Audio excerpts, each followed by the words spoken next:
এখানে ছোট ছোট ভাইরা আছে, এরা বলছে দাদা আমার একটা ছবি তুলে দাও। ছবি তোলো দাদা, ছবি তোলো। High high.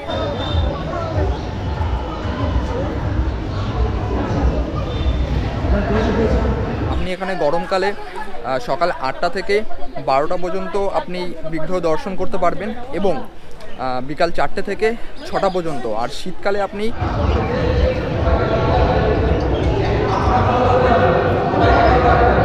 যেটা রাজরাজেশ্বরী যে মন্দিরটা, এখানে যে মহাদেব আছে সেটা কিন্তু এশিয়ার মধ্যে দ্বিতীয় বৃহত্তম শিবলিঙ্গ। নদিয়া জেলার একটি অন্যতম স্থান শিবনিবাস, যেখানে গড়ে উঠেছিল নদিয়ার রাজা কৃষ্ণচন্দ্রের দ্বিতীয় রাজধানী।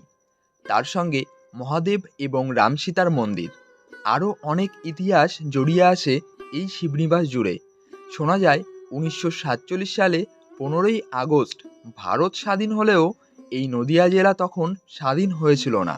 চলুন তাহলে জেনে নেওয়া যাক 250 বছরের এক গৌরবময় ইতিহাসের পাঠ নিতে একদিন যাওয়াই যায় বাংলার কাশী শিবনিবাসে। শিবনিবাস যাবার জন্য দুটো জায়গা দিয়ে যাওয়া যায়, একটা তারকনগর আর একটা মাঝদিয়া হয়ে। তো আমি যাব মাঝদিয়া হয়ে গেলে পরে যেটা টোটোর সুবিধাটা, অটোর সুবিধাটা আপনারা বেশি পাবেন। আর মাঝদিয়া স্টেশন 1 নম্বর প্ল্যাটফর্মে নামতে হবে। 1 নম্বর প্ল্যাটফর্মে নেমে সামনের দিকে সোজা চলে আসবেন। আসার পরে সোজা ওভারব্রিজের সোজা চলে আসবেন। সামনের দিকে অনেক টোটো পাবেন, অটো পাবেন। শিবনিবাস এখান থেকে টোটো নিয়ে নিলাম, টোটোই করে যাবো শিবনিবাস। কত করে ভাড়া আছে শিবনিবাস কাকু? কত করে আছে ভাড়া শিবনিবাস? চন্দ্রনগর 15 টাকা ভাড়া, শিবনিবাস 10 টাকা ভাড়া। 10 টাকা। তো এখান থেকে শিবনিবাস 10 টাকা করে ভাড়া। আর এই মাঝদিয়াতে নেমে আপনি পাগলাখালিও যেতে পারবেন। এদিকে কৃষ্ণগড়ও কিন্তু এখান থেকে যাওয়া যায়, কৃষ্ণগড়ে বাস পাওয়া যায়। আর শিবনিবাস তো আছেই, মানে এই পাগলাখালি, কৃষ্ণগড় আর এদিকে শিবনিবাস, এই মাঝদিয়া থেকে আপনি যেতে পারবেন। মাঝদিয়া স্টেশন থেকে শিবনিবাসের এরকম একটা জায়গা, মানে এই রাস্তাটা শিবনিবাসের রাস্তা চলে গেল, এদিকে চলে গেল আপনার সামনে ব্রিজ পড়বে, আর এটা চলে গেল কৃষ্ণগড় রোড। আর এইদিকে আপনার মাঝদিয়া থেকে 5 মিনিট সময় লাগলো আসতে এখানে। আর ভাড়া পড়লো আমাদের 10 টাকা করে। এই রাস্তা ধরে সোজা বরাবর চলে যেতে হবে, সামনে একটা ঘাট পড়বে। ঘাট বলতে একটা বাঁশের সাঁকো পড়বে, সেটা পার করলেই ওই সাইডে আপনার শিবনিবাস। কত দিতে হবে? 3 টাকা করে একজনের কত দিতে হবে? 3 টাকা, যাওয়া আছে 6 টাকা। ফালতুই নেবো আমরা ফালতুই নিই। আমরা থানা ভিডিও সব বলে রেখেছি। পয়সাটা এখনো কারোর ঢোকেনি। কজন? ফালতু নিলে তো এখানে ফেরি পার হওয়ার জন্য, মানে ফেরি না, এই বাসের সাঁকোটা পার হওয়ার জন্য 3 টাকা করে জনপ্রতি নিচ্ছেন। বাইকও যায়, তবে বাইকের আলাদা চার্জ, সেটা 5 টাকা করে আসে খুব সম্ভবত। আর এই সাঁকোটা আমাদের পার হতে হবে। ওপারে শিবনিবাস, আর এই সাইডে ছোট্ট একটা শ্মশান আছে। আর আপনাদের বলতে ভুলে গেছি, শিবনিবাসে কিন্তু মেলা শুরু হয়ে গেছে। ভৈমী একাদশী থেকে এখানে মেলা শুরু হয়, তো সেটা কিন্তু ওই দিন থেকেই শুরু হয়ে গেছে মেলা। এটা চলবে শিবনিবাস, যে শিব পুজো পর্যন্ত এখানে মেলা চলবে, বা তারপরে পর্যন্ত চলে। কিন্তু শিব পুজোটাই মেন এখানে। ভৈমী একাদশীতে শুরু হয় আর শিব পুজোর দিন সেটা সমাপ্ত হয়। এখানে ছোট ছোট ভাইরা আছে, এরা বলছে দাদা আমার একটা ছবি তুলে দাও। ছবি তোলো দাদা, ছবি তোলো। High high. তোর নাম কি আগে করে বল? আমার নাম রাজেশ বেদিয়া। তোর নাম কি? রাজু বেদ। আর তোর নাম কি? বাবু সোনা বেদ। আচ্ছা, তোরা কি করছিস? আমরা এখন বসে আছি, ফুটা দেবো। তোর স্কুলে যাস? হ্যাঁ। কিসে পড়িস? পরে পড়িস? হ্যাঁ, পরে আর তুই কিসে পড়িস? 6 6-এ। আর তুই? 7। ওরা এখানে ফোঁটা দেয় আর ওরা পড়াশোনাও করে। আর ওরা বলছে দাদা আমার একটা ফটো তুলে দাও। তোদের ফটো উঠে গেছে? হ্যাঁ, দেখবি? দেখাবো, ওদের ফটো দেখাই। আজ যেহেতু সোমবার, মন্দিরে পুজো দেওয়ার জন্য অনেকেই ভিড় করেছেন। এখন দুপুর প্রায় 3টে বাজে, 3:30-এর দিকে মন্দির খোলার কথা। 3:30 অ্যাপ্রোচ এই টাইমটাই মন্দির খোলা হয়। আর সকালের দিকে মন্দির খোলা থাকে, মাঝে দুপুরে বন্ধ রাখা হয়। নদিয়ার এই শিবনিবাসে 108 মন্দির ছিল, সেখানে ধ্বংসাস্তূপে পরিণত হতে হতে এখন 3টে মন্দির এখনও অবশিষ্ট আছে। আর যেটা রাজরাজেশ্বরী যে মন্দিরটা, এখানে যে মহাদেব আছে সেটা কিন্তু এশিয়ার মধ্যে দ্বিতীয় বৃহত্তম শিবলিঙ্গ। রাজেশ্বরী মন্দির 1754 খ্রিস্টাব্দে নির্মিত। লোকমুখে বুড়ো শিবের মন্দির বলে খ্যাত। চূড়ো সমেত এই মন্দিরের উচ্চতা 120 ফুট। আটকানো মন্দির, প্রতিটি কোণায় মিনার ধরনের সরু থাম। মন্দিরের ভেতর কালো কোষ্টি পাথরের শিবলিঙ্গ। উচ্চতা 11 ফুট 9 ইঞ্চি, বেড়ে 36 ফুট। সিঁড়ি দিয়ে ওপরে উঠে শিবের মাথায় জল ঢালতে হয়।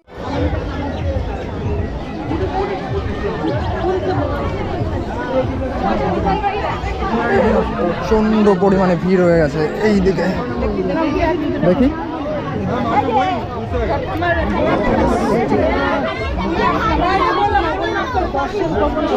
বাপরে, বিকাল গড়িয়ে আসছে আর এই টাইমে ভিড়ও মোটামুটি ভালোই বেড়ে গেছে। আর মন্দির দর্শন করে আসলাম, আমার সামনে জুতো রয়েছে, ওখান থেকে জুতো নেব। শিবনিবাসে মূলত আপনি 3টে মন্দির দেখতে পারবেন, রাজেশ্বরী আর এদিকে রামসীতার মন্দির। এই 3টে মন্দিরই আপনি বর্তমানে দেখতে পারবেন।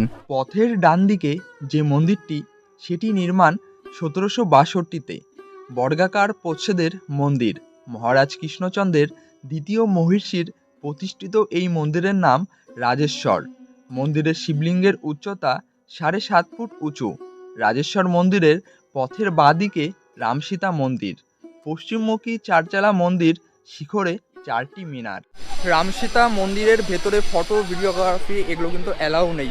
আপনি এখানে গরমকালে সকাল 8টা থেকে 12টা পর্যন্ত আপনি বিগ্রহ দর্শন করতে পারবেন এবং বিকাল 4টে থেকে 6টা পর্যন্ত। আর শীতকালে আপনি সকাল 8টা থেকে দুপুর 12:30টা পর্যন্ত, আর বিকাল 3:30 থেকে সন্ধ্যা 6টা পর্যন্ত আপনি বিগ্রহের দর্শন করতে পারবেন।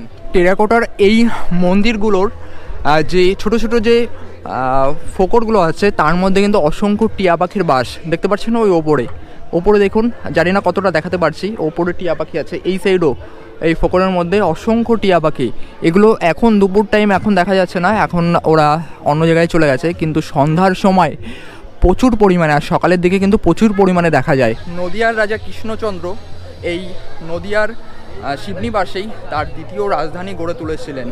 বর্গীদের আক্রমণ থেকে বাঁচার জন্য এই শিবনিবাসেই এই মন্দিরগুলো তৈরি করেছিলেন। 108টা শিব মন্দির ছিল এখানে, আর এখানেই তার রাজধানী গড়ে উঠেছিলেন। আর বর্গী বলতে অনেকেই যারা বর্গী জিনিসটা কি, তো আমরা ছোটোবেলায় একটা কবিতা পড়েছি যে খোকা ঘুমালো পাড়া জোড়ালো, বর্গী এলো দেশে, বুলবুলিতে ধান খেয়ে যায়, খাজনা দেবো কিসে। তো এখানে বর্গী বলতে আমরা মানে তখন ইংরেজদেরকেই বর্গী বোঝাতো, মানে ইংরেজদেরকে বর্গী বলা হতো। শিবনিবাস মন্দির থেকে মেলার হাঁটা পথে এখানে একটি স্কুল মাঠ আছে, সেখানে কিন্তু মেলার টাইমে বড় করে মেলা বসে। দোকানপাট মোটামুটি সবই বসে আছে এখানে। এই মেলায় আপনি কাঠের জিনিস, বাচ্চাদের খেলনা, খাট, বিভিন্ন ঘরোয়া আসবাবপত্র যেটা বাঁশের তৈরি, সেগুলোও কিন্তু আপনি পাবেন। এই সাইডে দেখুন তৈরি হচ্ছে বাঁশের যে জিনিসপত্র, আর এই যে কাঠের যে খাটগুলো আছে, কাঠের আসবাবপত্র সব কিছু এখানে আছে।